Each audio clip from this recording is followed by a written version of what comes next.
वो जो पढ़ा रहा है बड़ा हास्यास्पद है। कुल मिलाकर के ये बात तो सिलेबस में नहीं थी। मैं इसलिए कह रहा हूं कि गुरु और शिष्य का जब संवाद जो है ना, वो जिंदे आदमी का जो होता है, वो कभी मशीन के साथ, कभी ये मन में आपको निश्चित रूप से आश्वस्त होना पड़ेगा। ये आश्वस्ति करनी पड़ेगी अपने प्रति भी, अपने गुरु के प्रति भी, अपने सामग्री के प्रति भी, और सबसे बड़ी इस प्रकृति के प्रति भी, कि मुझे अब की बार सफल होना है। और यह आपका बहुत बड़ा सौभाग्य है। मेरे सर्वाधिक विद्यार्थी होते हैं हिंदुस्तान में, यूपी में। हालांकि मैं राजस्थान का हूं, लेकिन मेरे यूपी के विद्यार्थी ऑनलाइन सर्वाधिक होते हैं। यदि यहां के मेरे 60,000 लोग पढ़ रहे हैं, तो वहां से मेरे 1,20,000 लोग पढ़ते हैं। और यूपी में पता है पोस्ट कितनी आती है? 400, 500। आप लोग सोच करके हैरान हो जाएंगे कि टीजीटी और पीजीटी की जो 4 साल पहले वैकेंसी आई, उसका एग्जाम अभी तक नहीं हुआ।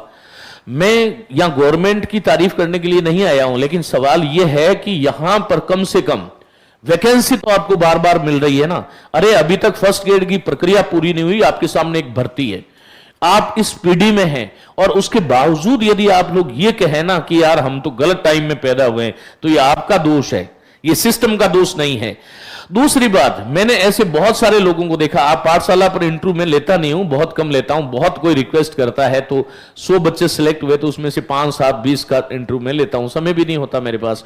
लेकिन उनको देखिएगा, वो ऐसे लोग थे, ऐसी गृहिणियां थी जिन्होंने 10-10 साल तक पढ़ाई छोड़ दी और मेरी ऑनलाइन कोर्स से जुड़ करके और उन्होंने सफलता अर्जित करी।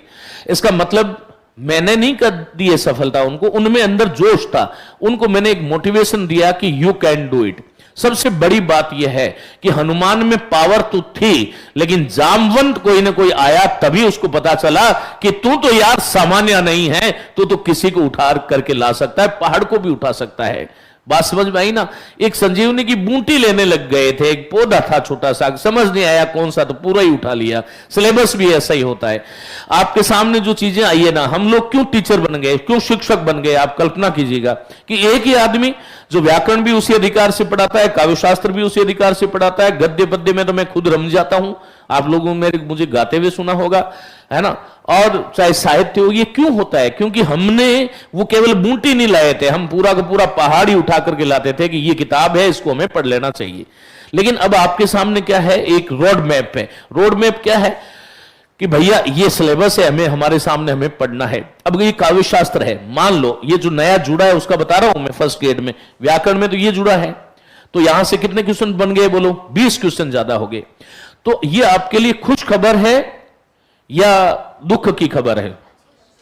अच्छा, खुश खबरी होता है कि खुश खबर होता है? खबरी का मतलब क्या होता है? मैंने कहा कि ये खबरी है, इसका मतलब खबर लाने वाला या वाली। और खुश खबरी मानी खुश है जो खबर लाने वाला।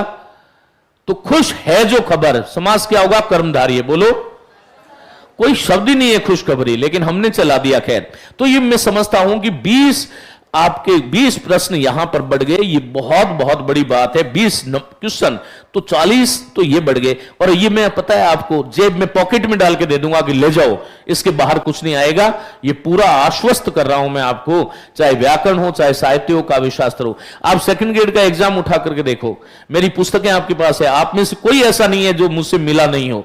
अर्थात सशरीर तो हो सकता है आज कोई 2-4 लोगों ने पहली बार देखा हो, लेकिन वैसे तो आप मिल चुके हैं ना कहीं मैं आपके दिमाग में, खोपड़ी में हुई हूं। तो आप देखो कि जो मैंने उदाहरण दिए थे उसमें हाथ से लिख करके या पढ़ाते समय बताया था, मोस्ट सेकंड ग्रेड में कौन सा आया भैया? एक उदाहरण बता दो। मैं अभी ये जो परीक्षा हुई उसकी बता रहा हूं, जो 8 सितंबर को हुई। एक प्रश्न बाल नहीं है। चाहे व्याकरण ले लो, है ना, चाहे कोई भी एक व्याकरण में प्रश्न आया था किसी के कथन को, सेकंड ग्रेड में किसी के कथन को उद्धृत करने से पूर्व कौन सा चिन्ह का प्रयुक्त होता है, कौन सा चिन्ह प्रयोग होता है।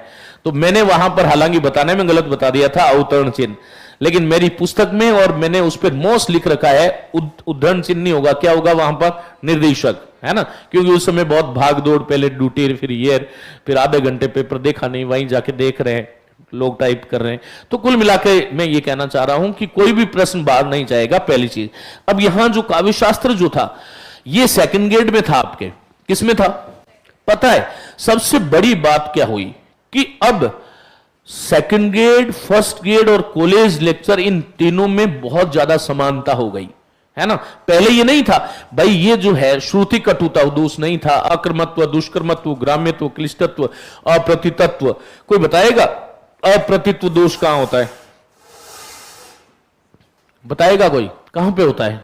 अच्छा, ये क्लिष्टत्व, ग्राम्यत्व, मूंड मुंडाए हरि मिले तो सब कोई ले मुंडाए, बार बार के मूंडते भेड़ ने बैकुंठ जाए, है ना। क्या है इसमें? मूंड, अरे मुंडा हम बोलते हैं ना, राजस्थानी में क्या बोलते हैं? मुंडा। और इसको आप लोग संस्कृति से जुड़े हुए हैं, कम से कम वेस्टर्न जो पश्चिमी राजस्थान वाले लोग हैं, है ना, वो तो भजन सुनते होंगे। मुंडे मुंडाए हरि मिले रे जोगिया, हर कोई ले ये मुंडाए। क्या बोला था आगे? बारी बारी मुंह, बारे बारे, अभी तो बोला था, भूल गया। मुंडे तेरे जोगिया, भेड़ ने बेकूठा जाए। सुना होगा ना। अरे पश्चिम राजस्थान वाले कितने लोग हाथ खड़े करूं। तो मेरा मतलब यह है कि हम हमारी कल्चर में ही ये सब चीजें जो है वो देख रहे हैं, है ना। तो ये नई चीज थी, ये सेकंड ग्रेड में भी थी, अब किस में आ गई? फर्स्ट ग्रेड में, दोनों में आ गया ना।